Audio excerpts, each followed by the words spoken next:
My mother in Walnut Creek, California, sent me a text message yesterday. She was looking forward to joining the worship service by, live stream, Zoom. So she was looking at the email from St. Andrew, and she said, "Hey, they told people you were coming back and they should expect a longer sermon and not get out of church quite so early," and somewhere in the email or the weekly news. First I texted back, "Ouch." And then I thought, cool. What a gift. What a gift to be here with you for worship in person again. For those of you who I have not met, as Pastor Mark mentioned, I am the former associate pastor of St. Andrew. And although an average term I've read for an associate pastor is 2.9 years, St. Andrew permitted me to serve here for 12 years until I was called to Spirit of Grace in Beaverton about 16 months ago. During one of my final opportunities to lead worship here 15 months ago in January of 2021, Pastor Mark, Allison, Susan, and I had just finished leading pandemic worship for that little camera in the back, nobody else present. And it was right here in the chancel, right there, that Pastor Mark invited me to return to lead worship on April 24th, 2022, in my role as pastor organizer for Eco-Faith Recovery. He had looked ahead on his calendar and noticed that Earth Sunday would fall on the final Sunday of the month, and he knew that Spirit of Grace held lay-led worship services on final Sundays, which would not require my leadership. You might think it was odd that in the middle of the pandemic, Pastor Mark would be thinking 15 months ahead in his Earth Sunday planning, but of course some of you know him, so maybe you wouldn't find that odd.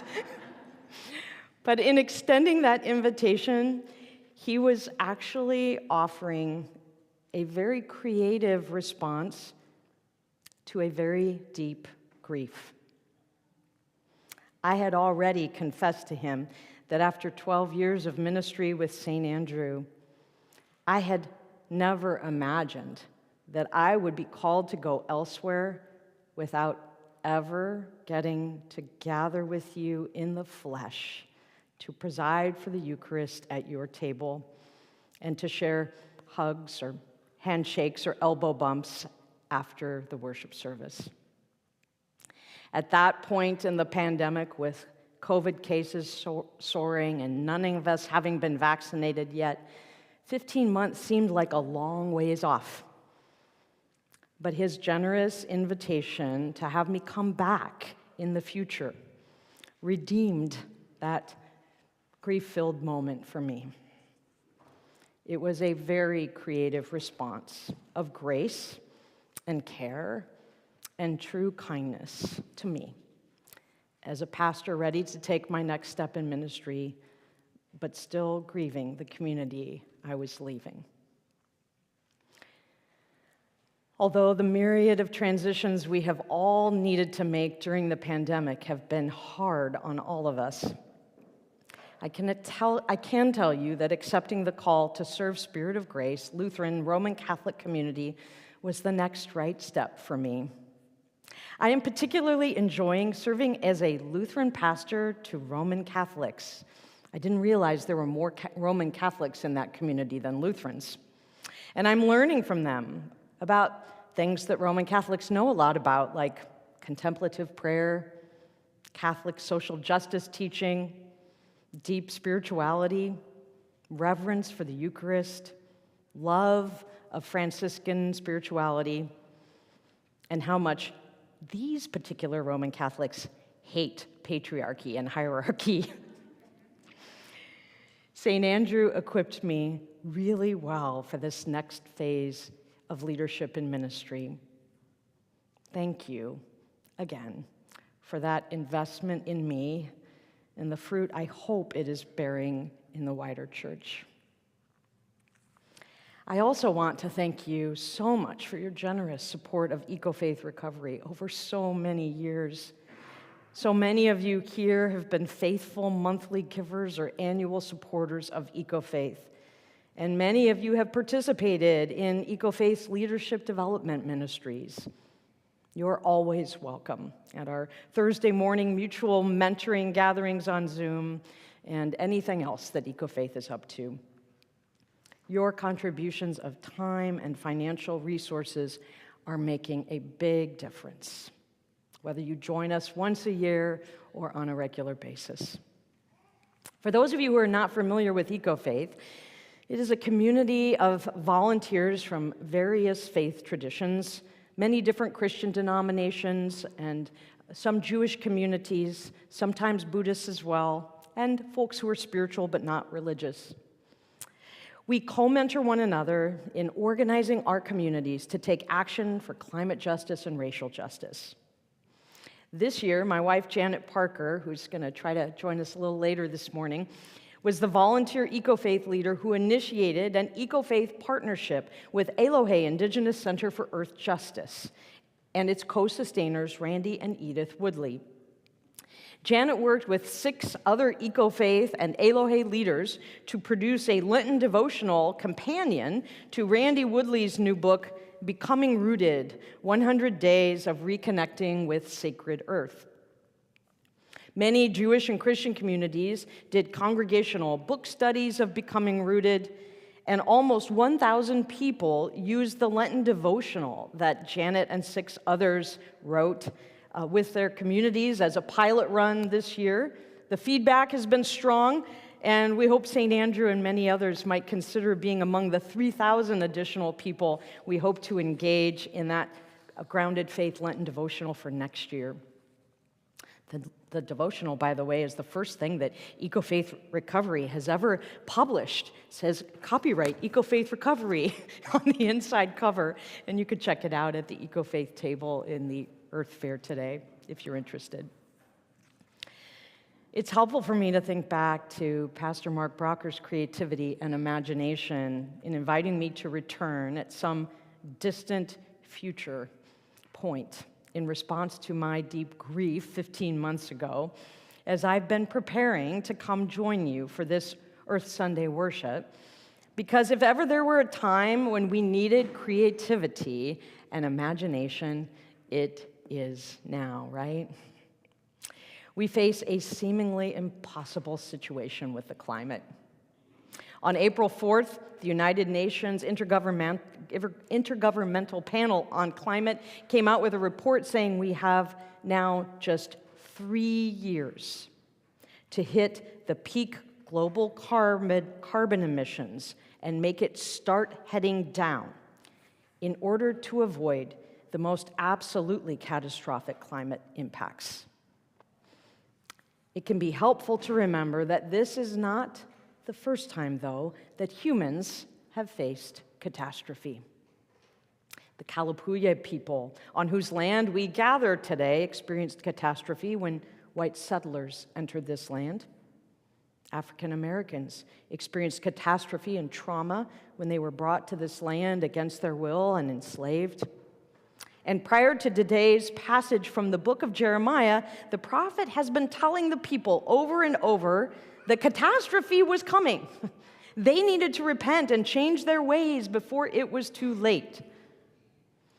Much like when Russian troops were amassing on the border of Ukraine earlier this year, and Ukrainians just could not believe Russia would actually invade, so the people of Jerusalem and the larger kingdom of Judah did not believe that Babylon would attack their country. But the Babylonians did begin attacking Jeremiah's country with every bit as much force as Russia is attacking Ukraine right now. Back then, it was not Vladimir Putin, but Nebuchadnezzar II, the king of Babylon, calling the shots.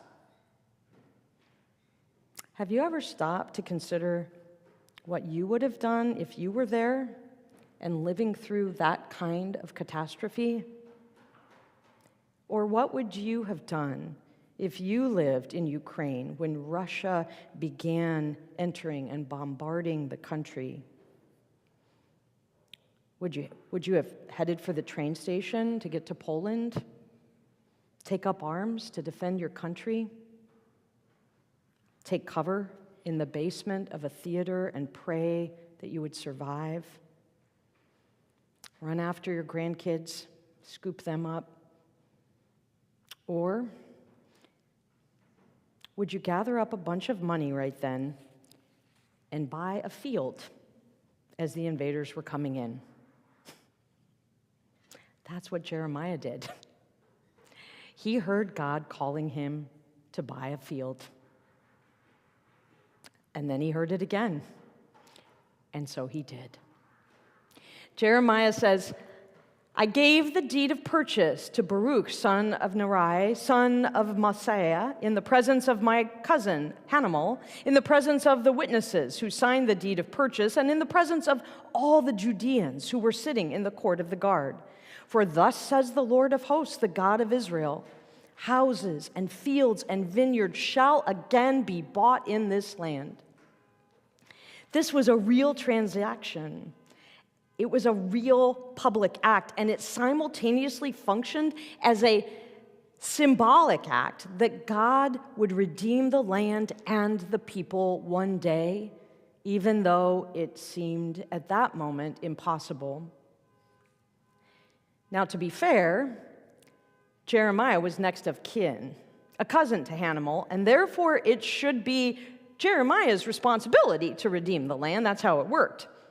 This was a practice that protected extended families from entirely losing ownership of land when they got into debt. If only we had practices like that now, right? But seriously, even if you were supposed to buy that land, to redeem that land, would you have bought a field in Judah as devastation was moving in? Would you have bought your cousin's land in Ukraine on February 23rd, 2022? I don't think I would have. But Jeremiah senses the word of God telling him to buy that field. In this case, buying the field would not stop the Babylonians from invading. They would still invade. It would not mean that Jeremiah would get to see the day when the exiles would return home from captivity in Babylon. He would not. But one day, future generations would return home, and houses and fields and vineyards would again flourish. Thus saith the Lord. So, this was an investment in those future generations and the flourishing of life there itself. Can you imagine how difficult it would be to believe something like that if you were in Ukraine right now? How difficult it would be to believe that if you were in Judah back then.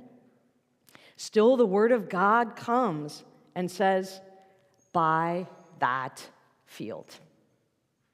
So Jeremiah engages in a public act that seems ridiculous, but his demonstration of faithfulness and hope reflected the faithfulness of God, who would one day redeem the land and her people. This was not a sign that God was going to spare them from the natural and logical consequences of their actions. God would not rescue them from the responsibility for their choices. But for Jeremiah and his community, the process of buying the field in response to God's call generated hope among them. How many of you ever heard Martin Schmidt tell that story that I shared with the kids of how he worked with that team from St. Andrew to buy this 10-acre field? Any of you ever hear him tell that story? This was field and wetland and forest here. The national advisors from the Lutheran Church in America told him and his team that this was not good land on which to build a church, and that national church would not help finance it. Martin replied, "Then you just watch us." He loved that. He loved sharing that line in particular. I think he told that story so many times to pastors at least, right? Not just because he was proud that they socked it to the man of the church. I think he told it because buying this field, wetlands, forest, created a new future with hope. He would not get to see everything that St. Andrew would get to become or participate in your upcoming Horizon Team conversations about what comes next for this community. But telling the story of how they bought this field stirred up that sense of hope in him. And invariably, every time he told it, it spilled out onto me too. When Eric Luttrell and Carol Harker launched EcoFaith's first community carbon pilot team effort here before the pandemic, which has morphed into various iterations and various team names since then, they spent countless hours, the whole team, meeting in many yards of congregation members, taking baseline samples of how much carbon the soil was sequestering. As I recall, Eric fell into a big hole in the field behind Janet's and my house, right, Eric? Maybe a couple times. While he was using his biscuit cutter, or was that your biscuit cutter, Jan, from your kitchen, to collect soil samples and take them home and do the math. This team was literally partnering with those of us homeowners to redeem our fields and yards. And the team members were on this incredible journey of discovery together. Every time they still talk about nematodes, I think they feel like 7-year-olds who've just made a big discovery. A bunch of retired folks and high schoolers descended, I see you, descended upon Janet's and my house one day. As if armed with climate change fighting weapons, they deployed tape measures and clipboards and biscuit cutters and shovels and wheelbarrows to pull up yards of landscape cloth, put down cardboard, then compost, then mulch before planting native plants. While highly paid fossil fuel executives used supercomputers and drills and pipelines to extract fossil fuels for profit, the burning of which would release even more earth-warming carbon, these folks were volunteering their time to partner with plants and worms and billions of microbes, which always got them so excited, to get that carbon back into the ground. For a while, they thought they might try to get 1,000 Beaverton households to engage in public action together by putting in 10-foot by 3-foot soil gardens, aka carbon gardens, that would be used to intentionally sequester atmospheric carbon. Talk about imagination. In their own way, this team has been listening for the guidance of God. For a while, they were being led to redeem literal fields and yards. Now, as the equivalent of 2 garbage trucks of plastic per minute are being dumped into the ocean, I read in your weekly news that their little corps of enlistees seeks to redeem the fields of our bodies, households, and waterways from plastics. This is also very Lutheran, isn't it? Martin Luther supposedly said, "Even if I knew that tomorrow the world would go to pieces, I would still plant my apple tree today." The world is going to pieces, isn't it? Yet a Google employee I recently met asked me what one thing he could do to make a difference for the climate. One thing, I thought. I said, well, I'd suggest you find something you're passionate about that has a public and systemic dimension, because, 3 years doesn't give us enough time to just convert the world through individual acts of public change anymore. Before I had even finished laying this out, he said, I know what it is. I said, you do? He said, yes, I love to bike. I bike to Google every single day, and we need more and safer bike lanes, and kids are getting hit because they don't have safe bike lines, and commuting employees need more bike lines. I know my elected representative, and I'm going to call her, and I'm going to find out how we can make that happen, and who else will work with this on me. Wow. I hadn't even finished before he seemingly heard God telling him, buy that field. Then I read about a 14-year-old this week named Badge Bus, who recently went to visit Glacier National Park and expressed his sadness after realizing it would likely be the last time he would get to see the glaciers because they are melting. He said, "I really would like to have kids in the future, and I want them to be able to ski and share what I like to do. And I feel like that's just like almost impossible now." So, we might expect that Badge is home feeling hopeless about his future, the future we've left him. But nope, he's redeeming a field too. The Montana State Constitution, under which he lives, says everybody has a right to a clean environment, but the state's support for extracting and burning fossil fuels is undermining that.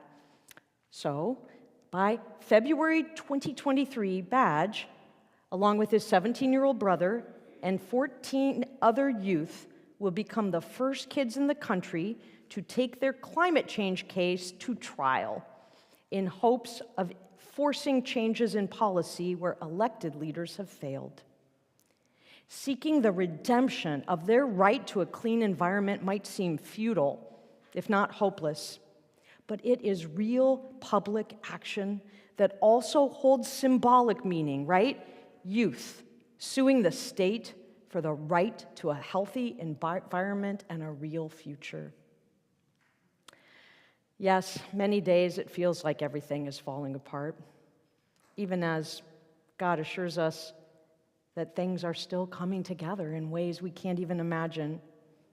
And in the midst of it all, we Lutherans have a good precedent for planting a tree precisely in times like these, or listening for God to lead us in redeeming just one field, one significant, ongoing, real yet symbolic action done in community that offers a public witness to a systemic problem. If you are passing by one of the booths today at the Earth Care Fair, and you haven't already been told to buy your field, and you happen upon passing one of those booths to hear a still small voice saying, "Buy that field," I hope you will pay attention. Bible commentator Lisa Davison reminds us, even a small act could be enough to provide others with the hope they need to make it through a difficult time.